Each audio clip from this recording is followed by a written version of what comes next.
देवादिदेव खजरा श्री भगवान महावीर स्वामी की जय जय जय। अहिंसा परमो धर्म की जय जय जय। परम पूज आचार्य गुरुवर श्री विद्यासागर जी महाराज की। हमारे जीवन में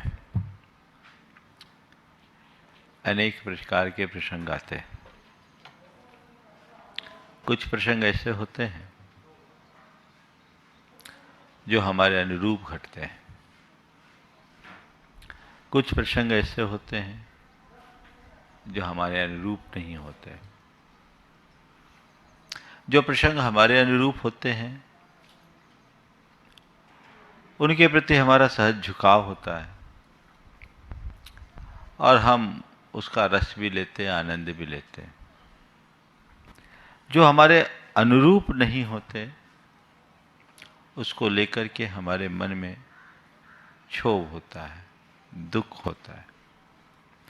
और मनुष्य की एक वृत्ति है कि वो सब चीज़ों को अपने अनुरूप देखने की कोशिश करता है। संत कहते हैं चीज़ों को अपने अनुरूप देखना बुरा नहीं है, पर चीज़ों को केवल अपने अनुरूप बनाने की कोशिश करना अच्छी बात नहीं। चीज़ें अपने अपने स्वभाव के अनुरूप परिणमन करती है।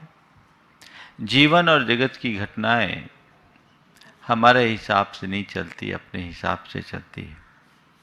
उन घटनाओं को यदि हम व्यापक दृष्टि से देखते हैं तो हमारे मन में सुख और संतोष होता है।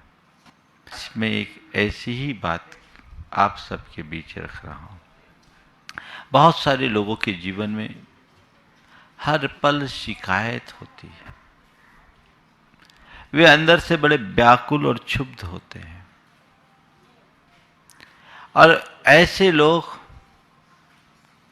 को हम कहते हैं वे लोग जिनकी दृष्टि एक पक्षीय है, एकांगी दृष्टि,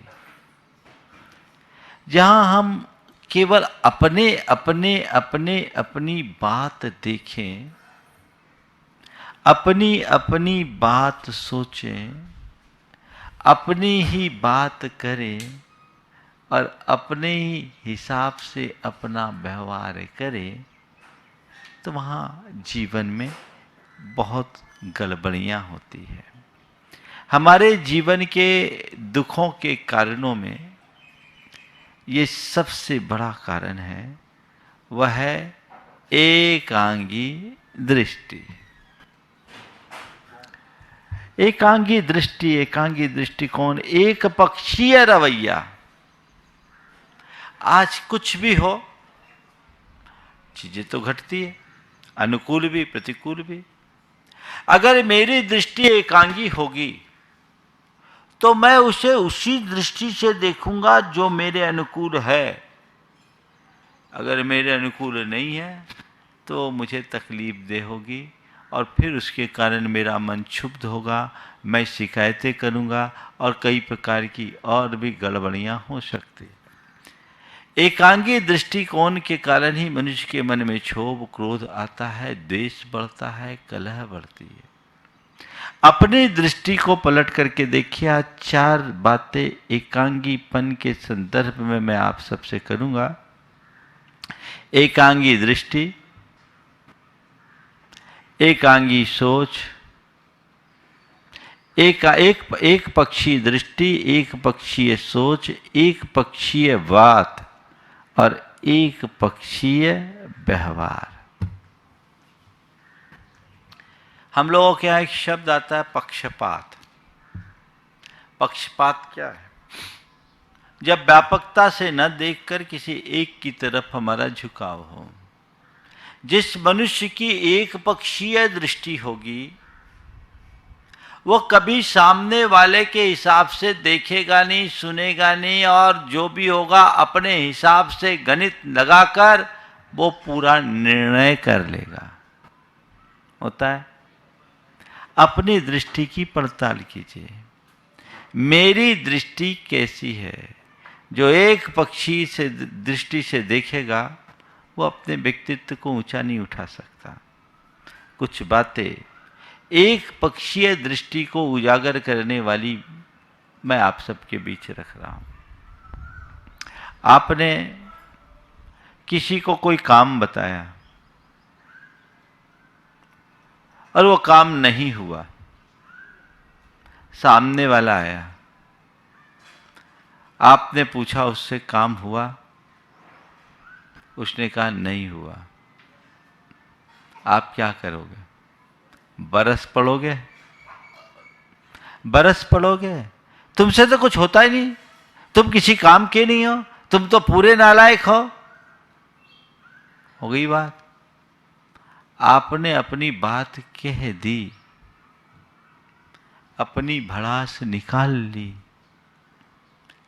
पर सामने वाले से कभी ये पूछने की कोशिश नहीं की कि उसने ये काम नहीं किया तो क्यों नहीं किया। एक पक्षीय दृष्टि जिस मनुष्य की होती है वह सब चीजों को अपने हिसाब से देखता है, जैसा मेरी आंखों में है वैसा ही दिखना चाहिए, वह अपने चश्मे से देखता है। वो नहीं कर सका, सामने वाले को आपने 10 बातें सुना दी और उसके बाद सामने वाला धीरे से कहता है कि मैं गया तो था, जिस काम के लिए मैं गया था वो दुकान ही बंद थी, तो मैं क्या करता। अब बोलिए, इसमें सामने वाले की गलती कि खुद की गलती है? आप ऑफ टाइम में किसी को भेज रहे हैं और सामान मंगाने की बात कर रहे हैं, सामने वाला सामान लाने के लिए गया भी, मिला नहीं, तो उसमें क्या दोष? अगर आपकी दृष्टि एक पक्षी होगी तो सदैव आप उसके ऊपर दोषारोपण करोगे, और दृष्टि यदि व्यापक होगी तो आप चीजों को नजरअंदाज करने की कला सीखेंगे। हर क्षेत्र में जहां एक पक्षीय दृष्टि होती है वहां विग्रह और विप्लव होता है। आज किसी न्यायालय में जाओ, वकील एक पक्षीय बात करता है क्योंकि उसकी दृष्टि एक पक्षी है, वो अपने क्लाइंट के लिए लड़ता है ना। दोनों वादी हो या प्रतिवादी, उनकी बात एक पक्षीय होगी क्योंकि उनकी दृष्टि एक पक्षी है। उनकी दृष्टि में केवल अपना क्लाइंट है, लेकिन जज उभय पक्षों की बात सुनता है। जज की दृष्टि उभय पक्षीय होती है, समझ गए? वो जज की दृष्टि उभय पक्षी होती है, वो दोनों की बात सुनता है क्योंकि उसकी दृष्टि में सामने वाला क्लाइंट नहीं, न्याय है।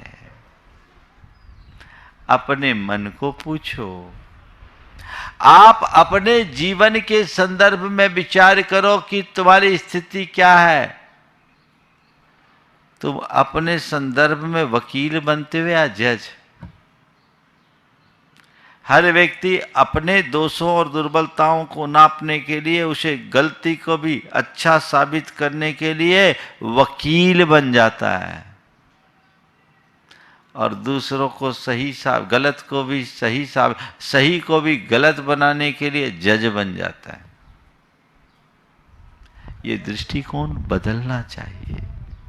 जब तक ऐसा एक पक्षीय दृष्टिकोण होगा, घर, परिवार, समाज, संसार सब बिगड़ जाएगा।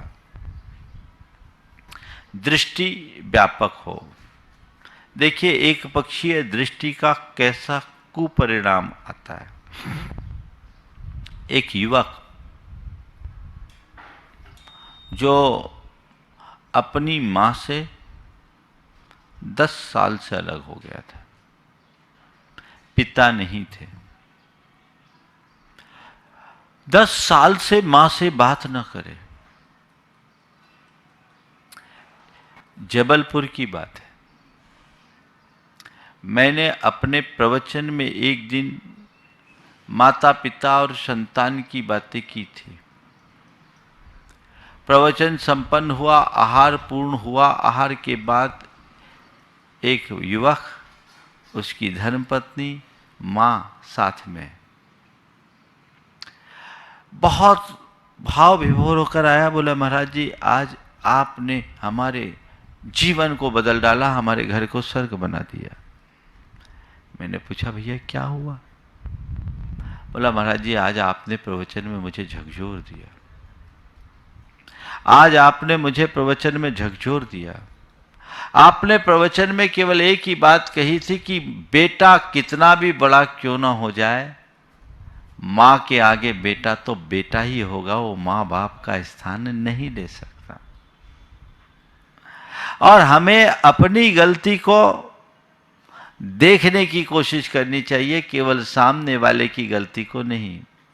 महाराज जी, आज आपने जो बातें की, उन सब बातों से मेरा हृदय अंदर से बड़ा उद्वेलित हुआ और मुझे लगने लगा कि मैं इतने दिन से जो सोच रहा हूं, केवल एक ही बात सोच रहा हूं कि माँ की गलती, माँ की गलती, माँ की गलती। कभी ये पूछने की कोशिश नहीं किया कि ये हुआ क्यों। उसके मन में ये बात बैठ गई थी कि माँ हमेशा छोटे भाई का पक्ष लेती है, उसकी तरफ माँ का ध्यान ज्यादा है। तो मेरे मन में चिढ़ हो गई कि मैं माँ के लिए इतना सब कुछ करता हूँ, उसके बाद माँ मेरी तरफ ध्यान न देकर उसकी तरफ ध्यान देती है। इसलिए मुझे चिढ़ छूट गई। मैंने माँ के दृष्टिकोण को कभी समझने की कोशिश नहीं किया और मैं 10 साल हो गए महाराज जी, मैंने माँ से बात नहीं की। आज आपके प्रवचन सुनने के बाद मैंने अपनी धर्मपत्नी से कहा, बोलो क्या करना। धर्मपत्नी तो पहले से तैयार थी, क्योंकि मेरे इस व्यवहार से वो भी दुखी थे, पर मेरे कारण वो भी माँ की सेवा से वंचित थी। धर्मपत्नी ने कहा, चलो इसी समय चलो, माँ से क्षमा मांगो, अपनी गलती को सुधारो। दोनों, माँ भी रो रही है बोलते समय, वो भी रो रहा है, मेरे सामने बात आ रही है, पत्नी रो रही है, बड़ा अलग माहौल। धर्मपत्नी के साथ वो माँ के पास गया, माँ के चरणों में सिर रखा और मुंह से निकला, माँ मुझे माफ करो। पूरा शब्द ही नहीं बोल पाया कि वो माँ के मुख से निकला बेटा, और माँ ने अपने बेटे को अपनी छाती से लगा लिया। दोनों बहुत देर तक रोए, बहुत देर तक रोए, और बेटे ने केवल एक ही बात कहा कि माँ, मेरे मन में एक ही बात का मलाल था कि तुम छोटे पर विशेष ध्यान देते हो, मुझ पर नहीं। तो मैं इस वजह से दूर था, लेकिन अब मेरी सारी शिकायतें खत्म हो गई। माँ ने कहा, बेटा तुम 2 बेटे हो और दोनों मेरी 2 आंखें हो। मेरे लिए कभी मैंने किसी पर पक्षपात नहीं किया।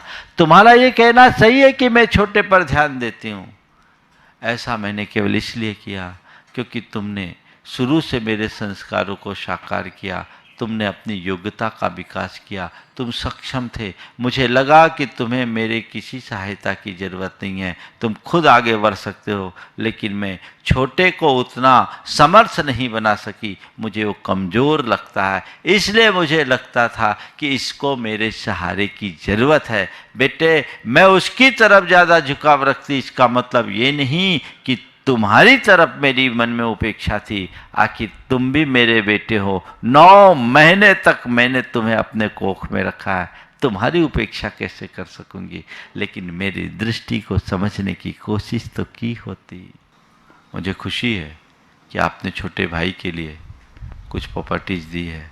मैं चाहता हूँ कि सारी प्रॉपर्टीज आप भाई को दे दो, क्योंकि मुझे उसकी कोई ज़रूरत नहीं, छोटे भाई को ज़रूरत है। मुझे तो आपने इस लायक बना दिया कि कुछ नहीं हो तो इससे कई गुनी प्रॉपर्टीज में खड़ी कर सकता हूँ। एक बड़ी कंपनी में वाइस प्रेसिडेंट की स्थिति में था, काफ़ी अच्छा उसके पास था। बोले, पापा मुझे इसकी ज़रूरत नहीं। और उस व्यक्ति से कहा कि ध्यान रखो, उस व्यक्ति से जो बात कहा वो ध्यान देने की बात है। उसने उस व्यक्ति से कहा, जब उसने उसे कहा, बोला ध्यान रखो, बड़ों की कृपा पर हमारा अपना अधिकार नहीं होता, वो उनकी करुणा होती है। उनने मुझे जो दिया मुझे ये देखना है, मैं ये नहीं देखता कि उनने दूसरे को क्या दिया, मुझे जो दिया वो मेरे लिए पर्याप्त है। ये उदारता के लक्षण है। असहिष्णुता एक पक्षीय दृष्टिकोण का सबसे बड़ा परिणाम है। और तीसरा परिणाम है अनुदारता। व्यक्ति बड़े बड़े नैरो माइंडेड होंगे, उसके मन में संकीर्णता आएगी, चीज़ों को बहुत छोटे तरीके से देखेगा, छोटी छोटी बातों में भी बहुत कुछ खुरपेच निकालने की कोशिश करेगा। और ये जो अनुदारता है वो व्यक्ति को क्षुद्र बना देता है, क्योंकि उसकी सोच अत्यंत संकीर्ण हो जाती है और छोटी सोच से अच्छी जिंदगी जी नहीं सकते। एक पक्षी दृष्टि रखने वाला व्यक्ति कभी उदार नहीं मिलेगा, वो अनुदार होगा, उसका हृदय छोटा होगा। और जिसकी दृष्टि व्यापक होगी उसका चित्त उदार होगा।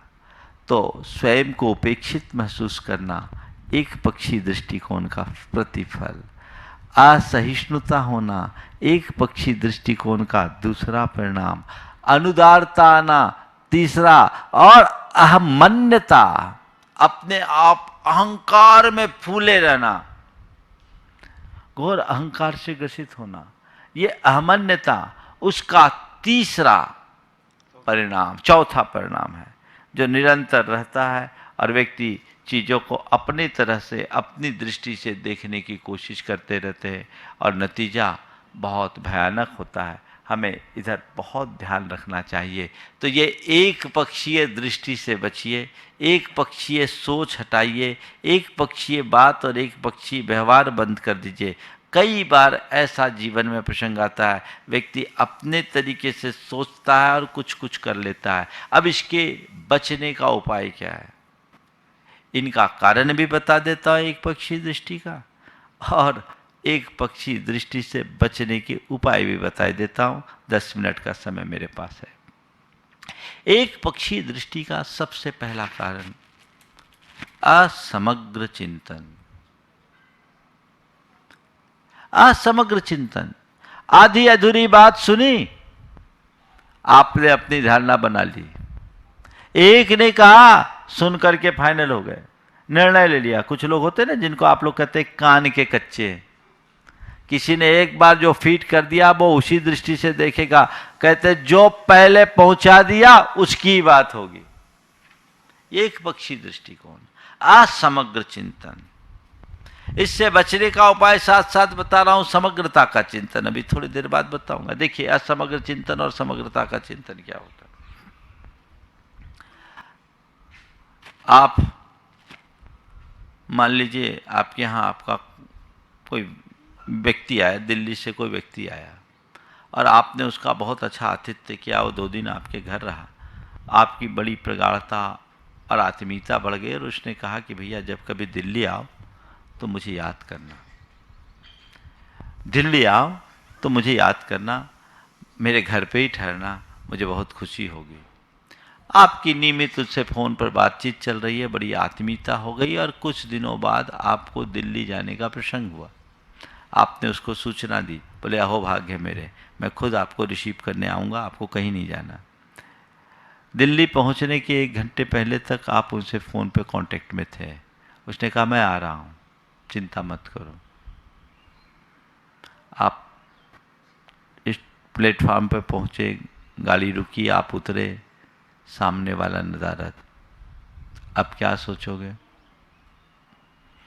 बड़ी विचित्र बात है, कितने गंदे लोग हैं, जब यही सब करना था तो इतना नाटक करने की क्या ज़रूरत थी। अब तो मैं उसके यहाँ नहीं जाऊँगा, चलता हूँ टैक्सी करके किसी होटल में ठहर जाऊँगा। बड़े फ्रॉड होते हैं ये लोग, न जाने कितने प्रकार की गालियाँ दोगे, उस एक के पीछे हो सकता पूरे दिल्ली वाले को गाली दे दो।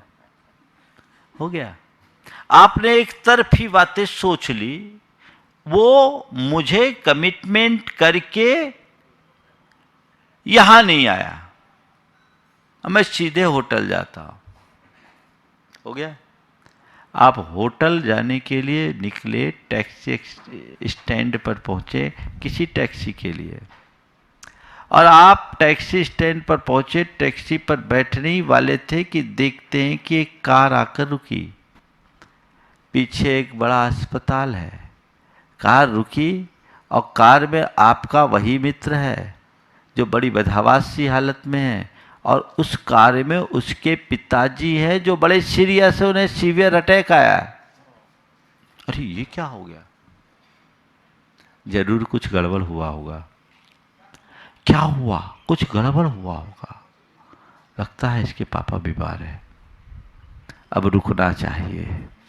सोच बदली, अब रुकना चाहिए, देखते हैं। वो सामने वाला अभी आपको देखा नहीं, बदहवास सी स्थिति है, और अंदर ले जाते समय एक बार आपकी उसकी नज़र मिली, पर वो कुछ बोलने की स्थिति में नहीं था। वो पिताजी को अंदर ले गया, उनका ईसीजी किया गया, ईसीजी बड़ा एबनॉर्मल था, उन्हें सीवियर अटैक आया। डॉक्टरों ने उन्हें आईसीयू में भर्ती किया। 1.5 से 2 घंटे इस पूरी प्रक्रिया में लग गई, तब तक आप वहीं खड़े हैं। खड़े हैं, खड़े हैं। अरे भाई इसके साथ तो वो आदमी आया, भैया माफ़ करना, तुम्हें बहुत कष्ट हुआ होगा। नहीं नहीं कोई बात नहीं, कोई बात नहीं। मैं क्या बताऊं, तुम्हें लेने के लिए गाड़ी गैरेज से निकाला कि अचानक माँ ने खबर दी कि पापा को चेस्ट में पेन हो रहा है। मैं लौटा, देखा बहुत ज़्यादा पसीना भी आ रहा था, पेन आ रहा था। सिम्टम्स देख करके मुझे लग गया कि ज़रूर पापा को अटैक आया होगा। कोई ड्राइवर नहीं, कुछ नहीं, एम्बुलेंस की व्यवस्था नहीं, तो मुझे पापा को लेकर के आना पड़ा, खुद ड्राइव करके आया।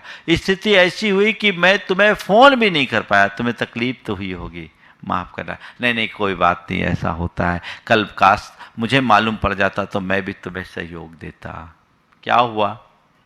थोड़ी देर पहले जिसको गाली दे रहे थे उसके प्रति अब सहानुभूति और प्रेम कैसे प्रकट हो गया? गलत सामने वाला था कि तुम खुद थे? जब एक पक्षीय दृष्टि रखोगे तो तुम सामने वाले को गलत ठहराओगे, और जब उभय पक्षी दृष्टि रखोगे तो अपनी गलती का एहसास कर पाओगे। सामने वाले को गलत ठहराना बहुत सरल है, खुद की गलती का एहसास कर पाना बहुत कठिन है। अब जब तुम सामने वाले की दृष्टि से देखोगे तभी ये योग्यता अपने भीतर विकसित कर पाओगे। तो असमग्र चिंतन हमें एक पक्षीय बनाता है। दूसरा, नकारात्मक सोच। अगर सोच नेगेटिव है तो वो उसी डायरेक्शन में चलाएगा।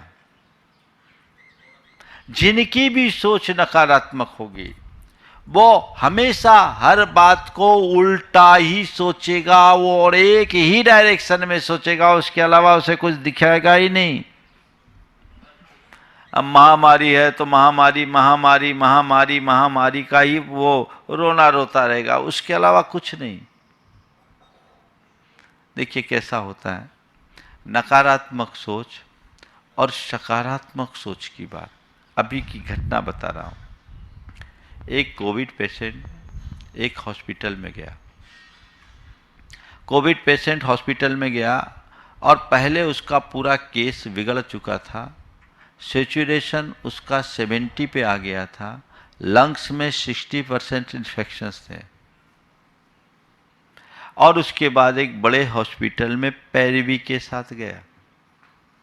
सामने वाले ने पहले ही कह दिया कि भैया ये केस बहुत गंभीर है, स्थिति को संभाल पाना बड़ा मुश्किल है, आप इतना दबाव दे रहे हैं, हम इसको रख रहे हैं, अब जैसा होगा देखेंगे, लेकिन मामला बड़ा क्रिटिकल है।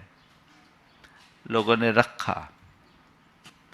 अब उसको बचा नहीं सका क्योंकि वो मरा हुआ तो आया ही था।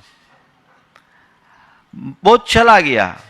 हॉस्पिटल मैनेजमेंट ने 4 दिन तक उनके लिए जी तोड़ संघर्ष किया, परिश्रम किया, वो बच नहीं पाया। एक ही व्यक्ति के साथ 2 तरह की प्रतिक्रिया कैसे होती है और कैसा होता है आप देखिए। एक नकारात्मक सोच और एक सकारात्मक सोच। एक व्यक्ति प्रतिक्रिया कर रहा है जो उसका एक रिश्तेदार था कि हॉस्पिटल वालों ने इसे ठीक तरीके से देखा नहीं, संभाला नहीं और इसलिए वो आदमी चला गया। पर लड़के का जो पिता था उसने कहा मैंने अपने बेटे को खोया, इसका मुझे दुख है, पर मैं आभारी हूँ इस हॉस्पिटल के मैनेजमेंट का कि इस घड़ी में भी जहाँ किसी को कोई बेड तक नहीं मिल सकता था, इन्होंने हमें सारी उत्तम फैसिलिटीज़ देने की कोशिश की। मैं मानता हूँ इनकी कोई कमी नहीं थी, कमी मेरे भाग्य की थी। काश मैं पहले यहाँ आता तो शायद स्थिति ऐसी नहीं होती। क्या हुआ?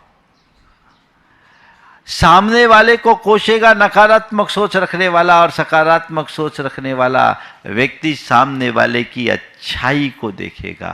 तो उभय पक्षीय व्यापक दृष्टि उसकी ही होती है जिसकी सोच सकारात्मक होती है। आज सारे लोग डॉक्टरों को कोसते हैं, पर जो सोच अच्छी रखते हैं वो ये सोचते हैं कि ये कम से कम जान बचाने के उपक्रम में रात दिन लगे हुए तो हैं, खुद के जान को हथेली पर रखकर चल रहे हैं। सोच सकारात्मक हो। तीसरी बात, पूर्वाग्रह। पूर्वाग्रह जिसके अंदर बन गया, एक बार हमने किसी के प्रति कोई धारणा बना ली तो अब उसके प्रति उसी हिसाब से सोचेंगे, अब दूसरे तरीके से सोचेंगे नहीं। बेटे का रिजल्ट खुलना था, बेटे ने पिता से कहा पापा आज स्कूल जा रहा हूं। बोले क्यों? बोले आज रिजल्ट खुलना है। एक चांटा खींच के दे दिया। साथ में उसका मित्र बैठा था। बोले ये क्या हुआ? बेटे का रिजल्ट खुलना और तुमने उसको एक चांटा दे दिया। बोले मुझे मालूम है उसका रिजल्ट क्या आएगा, शाम को मुझे घर पे रहना नहीं, सो अभी दे दूं। तो ये जो पूर्वाग्रह मन में बैठ जाता है, व्यक्ति उसे उसी तरीके से सोचेगा, सारा गणित वैसे ही। लेकिन यदि व्यक्ति आग्रह मुक्त हो, व्यापकता से सोचे, तो कभी किसी की गलती, बार बार गलती करने वाले के प्रति भी उसकी अच्छाई की तरफ उसकी दृष्टि बन सकती है। तो ये एक पक्षीय दृष्टि के कारण है। क्या कारण बताया? असमग्र चिंतन, नकारात्मक सोच और पूर्वाग्रह। इनसे बचने के लिए समग्रता का चिंतन, सकारात्मक सोच और व्यापक दृष्टिकोण, पूर्वाग्रह से मुक्ति। किसी भी चीज में पूर्वाग्रह मत रखें। और चौथी बात जो एक पक्षीय सोच की है, वो अहंकारी प्रवृत्ति। जो अहंकारी होगा वो अपने अलावा और किसी को सोचेगा नहीं, गिनेगा ही नहीं। और उसकी जगह यदि व्यक्ति विनम्रता को आत्मसात कर ले तो सामने वाले के पक्ष को भी समझने की कोशिश करेगा। हम अपने एक पक्षीय दृष्टि से अपने आप को बचाएं ताकि जीवन में संतुलन आ सके। इस स्वभाव के साथ समय आप सबका हो गया। यहीं पर विराम। बोलिए परम पूज्य आचार्य गुरु श्री विद्यासागर देवादिदेव खदराट श्री भगवान महावीर स्वामी की जय जय जय। अहिंसा परमो धर्म की जय जय जय। परम पूज्य आचार्य गुरु श्री विद्यासागर जी महाराज की जय जय जय। बोलिए परम पूज्य एक श्री प्रमाण सागर जी महाराज की जय जय जय। एक बार एक बंदर के हाथ रत्नों की पोटली लग गई। लाल रंग की पोटली को बंदर ने किसी खाने की सामग्री समझा और उस पोटली को उठाकर एक पेड़ पर चढ़ गया। उसने पोटली खोली, उसमें से एक रत्न उठाया, मुंह में डाला, कोई स्वाद नहीं, उसे थू करके नीचे कर दिया। ऐसा करते करते उसने सारे रत्नों को जमीन में गिरा दिया। रत्नों को बड़ा बुरा लगा कि हद हो गई। जो हमें बहुत सहेज के रखते हैं, जिनको सारी दुनिया के लोग पाने के लिए तरसते हैं और हमारी सुरक्षा के लिए पूरा जीवन लगा देते हैं, इतना सहेजते हैं, और ये व्यक्ति ये कैसा मूर्ख प्राणी है कि ये हमारा इस तरह से अनादर कर रहा है, हमें यूं ही मिट्टी में फेंक रहा है। तो धरती ने रत्नों से कहा, इसमें दोष बंदरों का नहीं है, उनकी पात्रता का है। मूल्यवान वस्तु भी यदि अपात्र के हाथ में पहुंच जाए तो उसकी कद्र नहीं होती। इसी तरह रत्नों से ज्यादा मूल्यवान हमारा जीवन है। जिन्हें जीवन के मूल्य का बोध होता है वे ही जीवन की कद्र कर पाते हैं। नादान लोग अपने जीवन को यूं ही नष्ट भ्रष्ट कर देते हैं जैसे बंदर ने किया। हमें ये बेशकीमती जीवन मिला है और हमें चाहिए कि हम अपने जीवन को सही दिशा में आगे बढ़ाएं। और जीवन की सार्थकता तभी है जब हम अपने दोषों, दुर्बलताओं और दुर्गुणों का अंत करके स्वयं को दुखों से मुक्त कर सकें। हमारे दुखों का कारण कोई बाहर नहीं है, हमारे दोष, हमारी दुर्बलता और हमारे दुर्गुण ही हमें दुखी बनाते हैं। जो जो हम इनसे मुक्त होंगे, इन्हें दूर करेंगे, हमारे जीवन का पथ उतनी ही शीघ्रता से प्रशस्त होगा। आज उसी क्रम में बात है ऐ की। कल मैंने ए के संदर्भ में बात की थी कि एक पक्षीय दृष्टि हमारे जीवन को संकीर्ण बनाती है और उससे हमें कैसे बचना चाहिए। आज बात ऐ की है और आज ऐ के संदर्भ में मैं ऐंठ की बात करूंगा। ऐंठ का मतलब क्या होता है? ऐंठ का अर्थ दोनों संदर्भ में है। एक नकारात्मक संदर्भ में भी है तो एक सकारात्मक संबंध में भी है। ऐंठना प्रायः नकारात्मक दिशा में देखा जाता है। ऐंठ जाना यानी अकड़ जाना। कुछ लोगों का जीवन बड़ा ऐंठा हुआ जीवन होता है, वो अकड़ करके जीते हैं, है ना। आज 4 मुहावरे ऐंठ के संदर्भ में मैं आप सबसे कहूंगा और 5वां उसका कंक्लूजन बताऊंगा। ये भी एक मुहावरा ही है। चलिए 4 में ही करता हूं, 5 नहीं। ऐंठना एक क्रिया है, इस ऐंठने के साथ 4 मुहावरे हैं और ये चारों मुहावरे हमारे जीवन में किस तरह काम करते हैं, कहाँ सकारात्मक है और कहाँ नकारात्मक है, यह हमें देखना है। पहली बात, ऐंठ दिखाना। दूसरी बात, ऐंठ निकालना। तीसरी बात, ऐंठ निकल जाना। और चौथा मुहावरा है ऐंठ बांध कर रखना। आज जो ऐंठ के संदर्भ में मैं 4 बातें आप सबसे करूंगा, इन्हें ऐंठ बांध कर रख लेना, है ना। ऐंठना, ऐंठने को भी अलग अलग है। ऐंठ जाना, ऐंठ लगाना, ऐंठ बांधना, ऐंठ खोलना। रस्सी जब बनाई जाती है तो कब होता है? जब रेशों को परस्पर में ऐंठा जाता है तो रस्सी बनती है। जब अनुकूल दिशा में एक दूसरे को बांधते हैं तो ऐंठन आती है, लगाते लगाते। उस ऐंठ से रेशे में मजबूती भी आती है। ऐंठन की ये क्रिया सकारात्मक है जब परस्पर सामंजस्य की दिशा में बढ़े। एक रेशा दूसरे रेशे से जैसे एकदम मिल करके चलता है तो दोनों की ताकत बढ़ती है।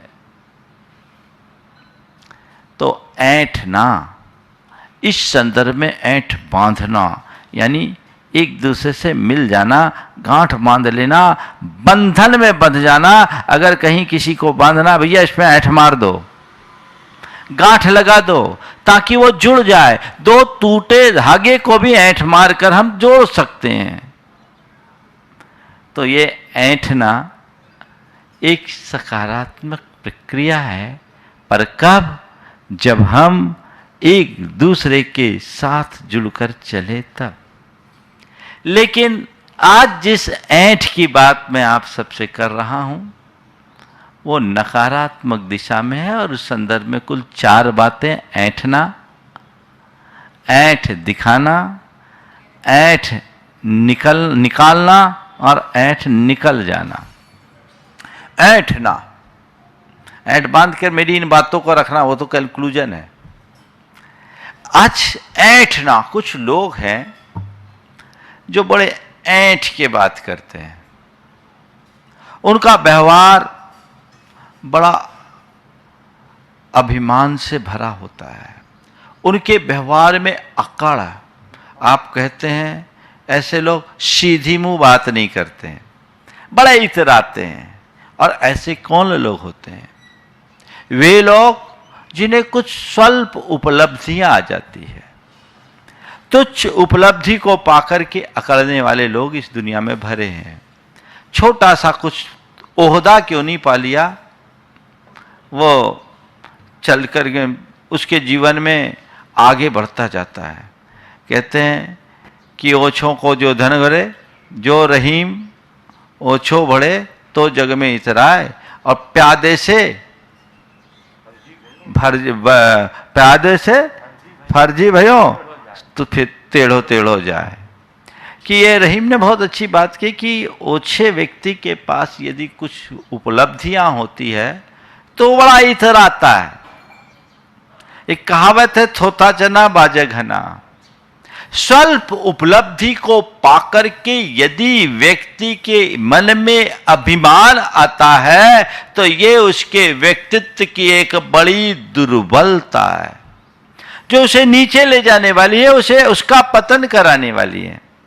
वो कहीं नहीं ले जा सकता, वो अपने जीवन का विनाश करेगा, और ऐसे व्यक्ति को कोई पसंद भी नहीं करता। मैं आपसे पूछता हूं, 2 तरह के लोग होते हैं। एक व्यक्ति है जो आपके साथ बड़ी नम्रता से पेश आता है, और एक व्यक्ति है जो बड़ा ऐंठ करके बोलता है। आप किसे अच्छा पसंद करोगे? स्वाभाविक है, नम्र व्यक्ति को पसंद करेंगे। अगर आपके सामने कोई ऐंठ दिखाए, ऐंठे, तो आपको अच्छा लगेगा? कतई अच्छा नहीं लगेगा। आपको दूसरों की नम्रता पसंद है, ऐंठ नहीं। पर खुद की ऐंठ दिखाने में आनंद ज्यादा महसूस करते हो। जीवन में संतुलन कैसे बनेगा? एक व्यक्ति कारोबारी था, व्यापार था, अच्छा चलता था। उसके घर के बाजू में एक साधारण आदमी रहता था।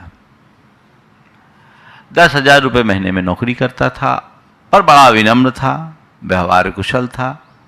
कोई भी कुछ कहे तो बहुत नम्रता से पेश आता था।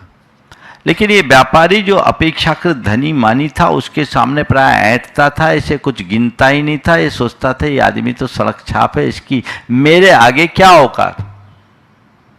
हमेशा वह उसकी उपेक्षा और तिरस्कार करता था, लेकिन वह पड़ोसी उस व्यक्ति की बात को कभी भी नकारात्मक नजरिए से नहीं देखा, सहज भाव से झेल लिया। ठीक है, मेरी यही हस्ती है, मेरी हैसियत है, यह बड़ा आदमी है, मैं उसके आगे क्या कर सकता हूं। लेकिन समय सबका एक सा नहीं रहता।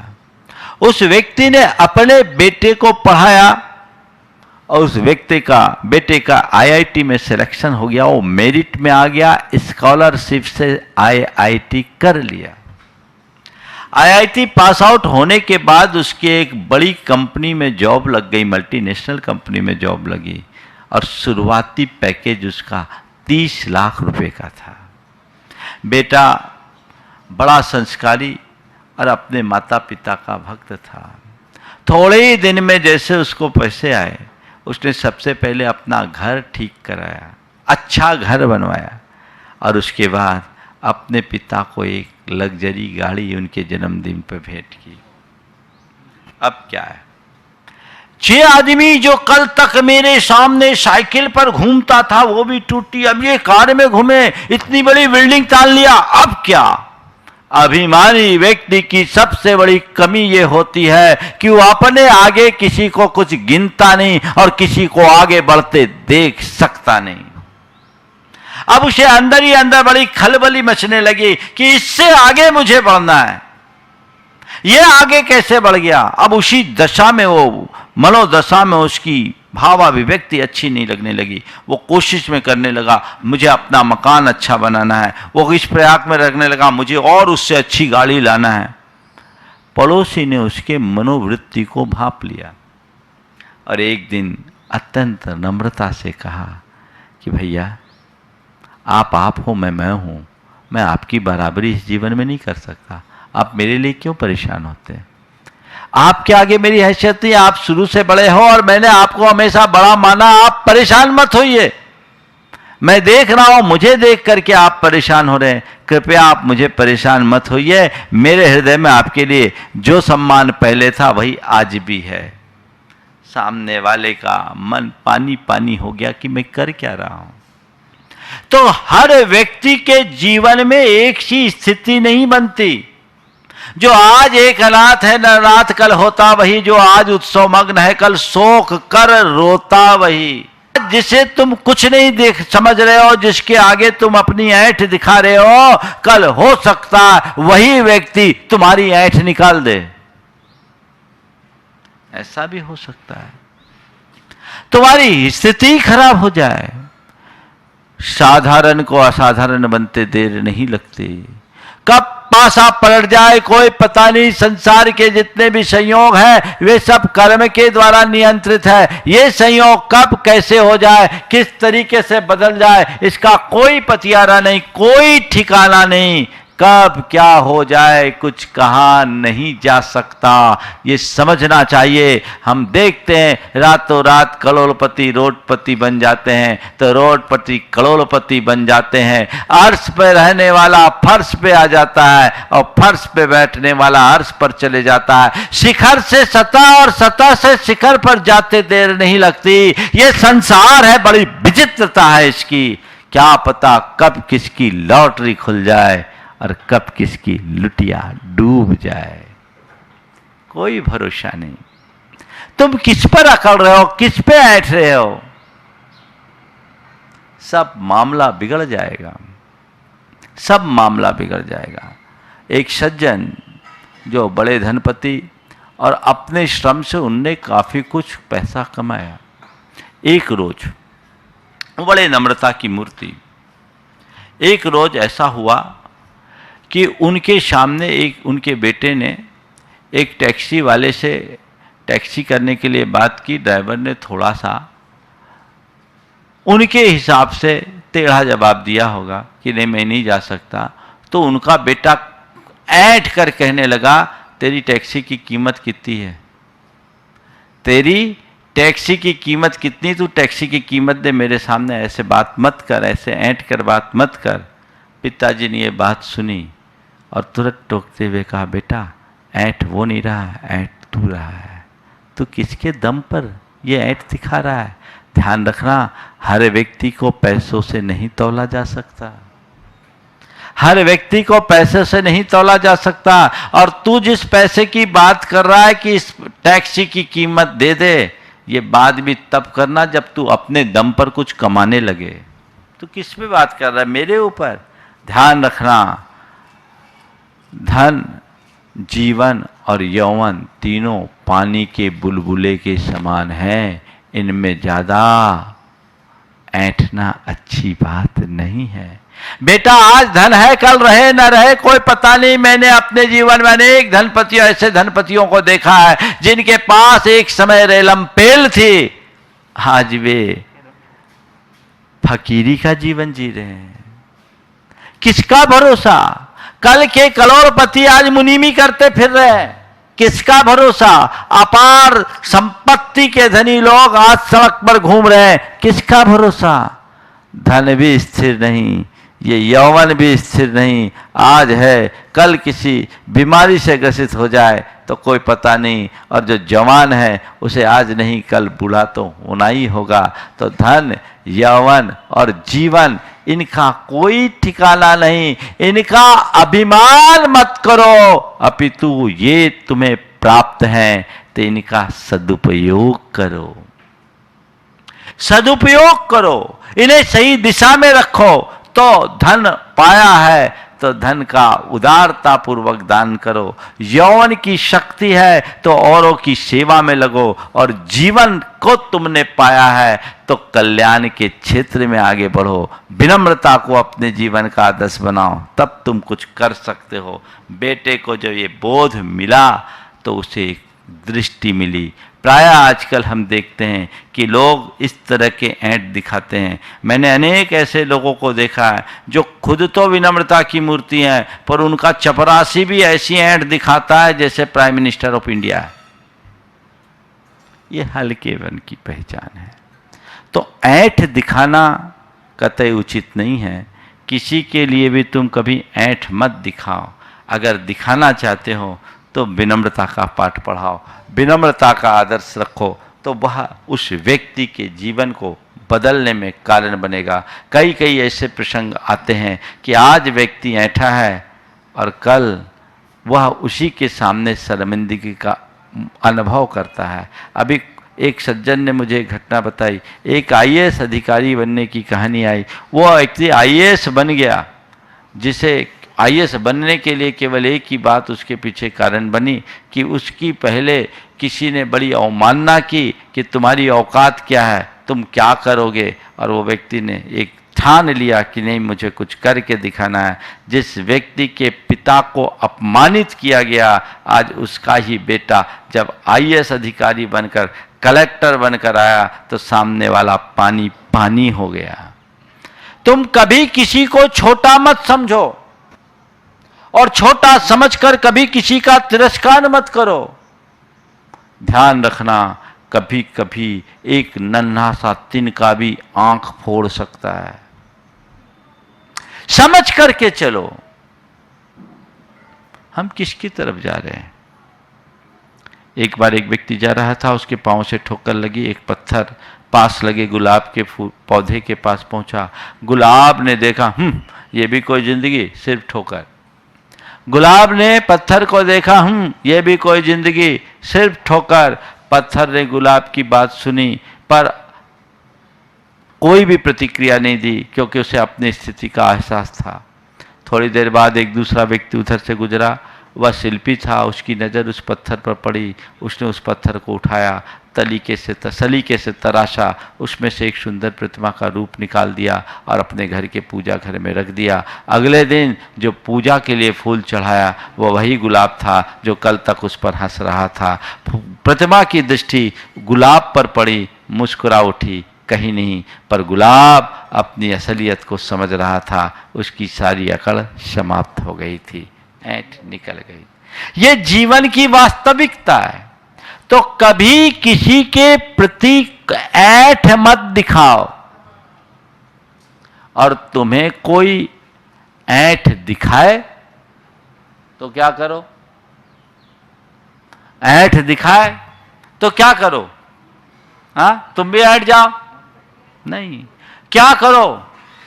तो ऐंठ दिखाओ तो ऐंठ निकालो। कोई ऐंठ दिखाए तो ऐंठ निकालो। और ऐंठ निकालने के लिए क्या करना पड़ता है पता है?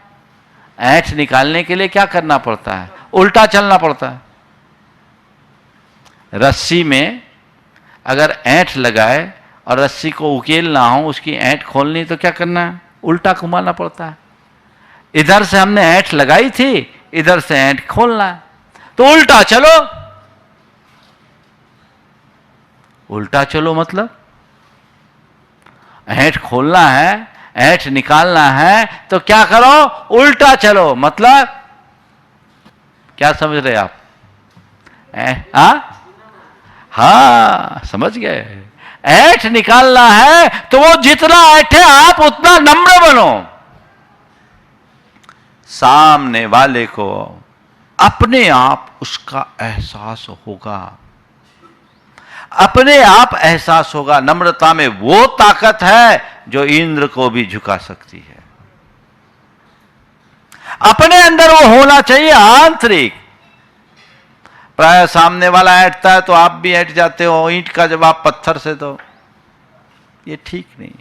उसके अंदर जितनी ऐंठ है उसकी ऐंठ निकालना चाहते हो ना, तो उसकी ऐंठ निकालना का मतलब यही है कि वो आप चाहते हो कि उसके वह मेरे प्रति सही दृष्टि रखे, उसका व्यवहार मेरे प्रति नम्र हो। तो सामने वाले को नम्र बनाना चाहते हो तो पहले तुम खुद विनम्र बनो, तो जीवन बदल जाएगा। नम्रता में बहुत बड़ी ताकत है, और जो महान आदमी होते हैं ना, इसी नम्रता को अपना आदर्श बनाते हैं। डॉक्टर जाकिर हुसैन के बारे में मैंने एक बात पढ़ी। डॉक्टर जाकिर हुसैन जब भारत के राष्ट्रपति होते थे, उस समय या उसके आगे पीछे की बात है, शायद उनके राष्ट्रपति होने के ही काल की बात है, जैसा मैंने पढ़ा उस हिसाब से बता रहा हूँ। उनका जो खानसामा था वो थोड़ा लेट उठता था, आदत थी, इनको सुबह से चाय लेनी होती थी। एक दिन, 2 दिन, 3 दिन देखा लेट हो रहा है।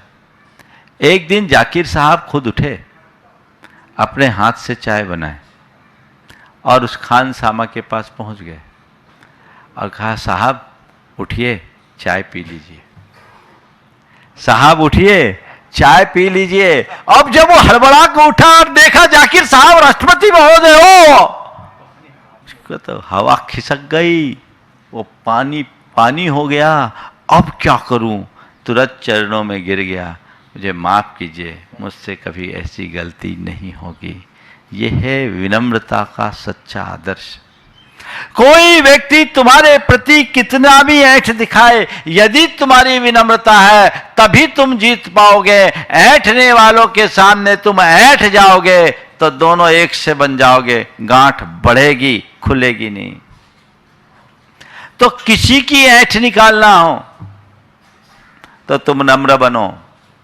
ध्यान रखो, एक बात और बोलता हूं, तुम किसी की ऐंठ निकालने की चेष्टा करो भी मत, क्योंकि ऐंठ है ही ऐसी चीज, तुम नहीं भी निकालोगे तो एक दिन निकल जाएगी।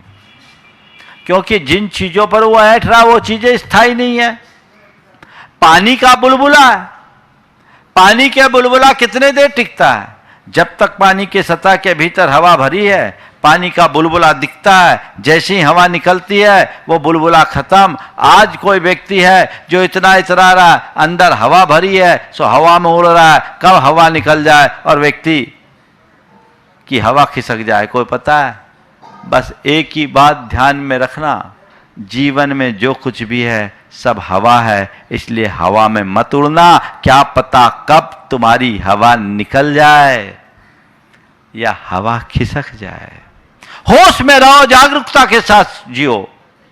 तुम्हें किसी की ऐंठ निकालने के लिए चेष्टारत रहने की जरूरत नहीं है। तुम्हें अपनी विनम्रता का आदर्श दिखाना है। सामने वाला अपने आप पानी पानी हो जाएगा, फिर उसे कुछ कहने की जरूरत नहीं होगी। लेकिन तुम अगर उस जैसे बन गए तो तुम्हारी स्थिति भी वैसी ही बनेगी जिसके विषय में तुम कुछ सोच भी नहीं सकते। तो विनम्रता को अपने जीवन का आदर्श बना करके हमें चलना चाहिए और वही दृष्टि अपने अंदर रखनी चाहिए। ऐंठ निकालना और ऐंठ निकल जाना, किसी व्यक्ति की ऐंठ कब निकलती है? कब निकलती है? तो 2-3 स्थितियों में निकलती है। ऊंट जब पहाड़ के नीचे आता है तब उसे अपनी औकात समझ में आ जाती है ना? तो हमेशा ऊंट को कभी ना कभी पहाड़ की ओट में तो आना ही पड़ता है। ऐसा कभी मौका नहीं आया कि ऊंट के सामने पहाड़ नहीं आया। ठीक है, अकड़ लो, कब तक अकड़ोगे? ऐंठ जाओ, कब तक ऐंठ जाओगे? जब तुमसे बड़ा कोई दिखेगा तो सारी ऐंठ निकल जाएगी। अक्सर लोग ऐंठ दिखाते हैं किसके आगे? जो अपने से कमतर है उसके आगे। अगर कोई बलजोर हो तो, अगर कोई बलजोर हो तो नम्र बन जाते, वहीं के वहीं नम्र बन जाते। एक बार ऐसा हुआ, एक आदमी जा रहा था तो उसके आगे एक व्यक्ति की स्कूटर निकली, तो स्कूटर के छींटे उसके कपड़े पर पड़ गए। अब वो छींटे कपड़े पर पड़े तो जोर से उसने गुस्से में कहा, ए! सामने वाले ने गाड़ी रोकी, मुड़ के देखा ये तो पहलवान था मोहल्ले का। जैसे ही मुड़ा, पहलवान था, तुरंत भाषा बदल गई। बस भैया मैं पूछ रहा था आपको तो कोई तकलीफ नहीं हुई? छींटे मुझे लगे, मैं देख रहा था आपको तो कोई तकलीफ नहीं हुई, क्या हुआ? ऐंठ निकल गई। थोड़ी देर पहले तेवर कुछ और थे और थोड़ी देर बाद तेवर कुछ और हो गया। तेवर बदलते देर नहीं लगती। तो एक बात ध्यान रखना, शेर को सवा शेर मिलता है और फिर उसकी ऐंठ निकलती है ही ऐसी चीज। ऐंठ ज्यादा देर तक टिकती नहीं, तो कब ऐंठ निकल जाए कोई पता नहीं। फिर दूसरी बात, संयोग बदलते ही ऐंठ निकल जाती है। एक दिन एक उच्चाधिकारी ने मुझसे कहा, महाराज जी हर व्यक्ति को एक दिन अप्रासंगिक होना होता है। हमने कहा चाहे गृहस्थ हो या साधु, सब अप्रासंगिक होते हैं, ये एक बात को ध्यान रखो। बोले महाराज बात बिल्कुल ठीक कह रहे हैं। आज हम लोग अपने पोस्ट में हैं, आज पुलिस के उच्चाधिकारी थे। बोले हम लोग अपने पोस्ट में हैं और पोस्ट में है तब तक सब लोग बड़ा सम्मान देते हैं, हम लोगों के मन में भी रुआब होता है, लेकिन हमें पता है जब हमारी रिटायरमेंट हो जाएगी तो हमारी दशा क्या होगी। तो हमने कहा इस बात को आज से समझ के रखो और अपनी नम्रता और विनम्रता को बना करके रखो, ताकि रिटायरमेंट होने के बाद भी जनता के साथ तुम्हारा प्रेमपूर्ण संबंध बना रहे और तुम समाज में अपना स्थान बना सको। मैंने उनसे कहा ये बात तुम लोगों के ही साथ नहीं, हम जैसे साधुओं के साथ भी है। आज हम समाज के बीच में हैं, सब कुछ है, समाज को लाभान्वित कर रहे हैं। आज हमारी एक पहचान है, हमारी एक रेपुटेशन है, हमारी एक प्रभावना है, लेकिन मैं मान करके चलता हूँ जब उम्र की ढलान पर हम जाएंगे, अपनी साधना में डूब जाएंगे, तो ये सब बातें अप्रासंगिक हो जाएगी। इसलिए तुम्हारे जीवन में चाहे कितनी भी उपलब्धियां क्यों ना हो, तुम्हारी पोजीशन चाहे कितनी भी अच्छी क्यों ना हो, तुम आगे की बात को ध्यान में रखना। कली फूल बनती है और फूल को एक दिन झरना पड़ता है, बस ये बात ध्यान में रखो। कली हो खिलो, फूल बन गए हो तो फूलो मत, क्योंकि कल तुम्हें धूल में मिलना है। इतनी सी समझ अगर तुम्हारे मन में हो, ऐंठ रहेगी नहीं। किस बात का अभिमान, किस बात की ऐंठ, किसका गुरूर, किसका घमंड है, यहां कुछ तो नहीं है। सारे संयोग नश्वर है। ऐंठ से बचना है, अपने से बड़ों को देखो, संयोगों की नश्वरता को हमेशा ध्यान में रखो और जीवन की भंगुरता को पहचानो। कब मेरा जीवन समाप्त हो जाए कोई पता नहीं है, आज है कल रहे न रहे कोई भरोसा नहीं। और चौथी बात, विनम्रता को अपने जीवन का आदर्श बना करके चलो, जीवन में कभी ऐंठ नहीं आएगी। चाहे कोई कैसी भी परिस्थिति क्यों ना बन जाए, मन में ऐंठ नहीं आएगी। भैया आज है कल रहे न रहे कोई भरोसा नहीं, ये सब क्षणिक संयोग है। मेरे संपर्क में एक सज्जन है, आज करोड़पति है, सुसंपन्न व्यक्ति है, लेकिन उन्होंने अपने कैरियर की शुरुआत 500 रुपये से की। संयोग अनुकूल बने, आज संपन्नता है, लेकिन उतनी ही विनम्रता है। वो हमेशा कहते हैं महाराज कल मैं गरीब से अमीर बना तो क्या पता कल मैं अमीर से गरीब बन जाऊं, इसकी क्या गारंटी। महाराज मैं इनका अभिमान नहीं करता, मैं यही सोचता हूं मेरे पास है तो जितना बन सके स्वपर के उपकार में उसका उपयोग कर लूँ, लेकिन धन संपत्ति तो एक दिन जानी है। ये समझ जिस मनुष्य के अंदर होती है वो हमेशा विनम्र बना रहता है, उसके मन में ऐंठ नहीं होती, न वो किसी पर ऐंठ दिखाता है न जीवन में कभी ऐंठन रखता है, वो बहुत सहज रहता है। ऐसी स्थिति रखोगे तो तुम्हारे मन में कभी ऐंठ नहीं होगी। समय आप सबका हो रहा है, इसलिए जितनी बातें ऐंठ के संदर्भ में मैंने की, बातें तो और भी बहुत हो सकती है, लेकिन सार में ही विस्तार समझना चाहिए। और जो मैंने बात की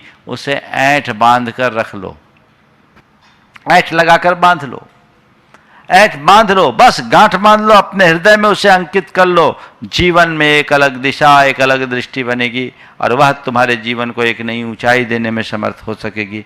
वस्तुतः जब तक हम अपने आप को बुराइयों से बचाए नहीं, अच्छाइयों की ओर आगे न बढ़ें, तब तक हमारे जीवन का कल्याण नहीं हो सकता। इसलिए हम सतपथ पर चले और अपने एक एक बुराइयों को दूर करते हुए आगे बढ़े। इसी भाव के साथ यहीं पर विराम। बोलिए परम पूज्य आचार्य गुरुवर श्री विद्यासागर जी में।